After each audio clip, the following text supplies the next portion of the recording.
تراویح سے متعلق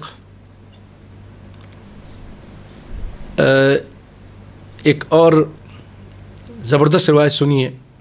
جب ہم تراویح پڑھتے ہیں امام کے ساتھ خاص طور پر، تو اس کے بارے میں آپ صلی اللہ علیہ وسلم کیا فرماتے ہیں؟ آپ فرماتے ہیں کہ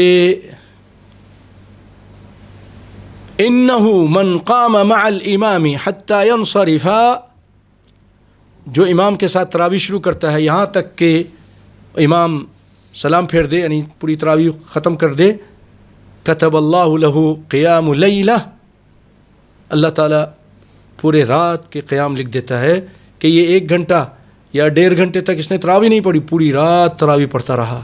اور ایک الفاظ اس طرح کے ہیں کہ کتب له قیام لیلہ، اس کے لیے 1 رات کے قیام کا اجر لکھ دیا جاتا ہے. اس کو امام احمد نے اور امام ابو داؤد نے نقل کیا ہے.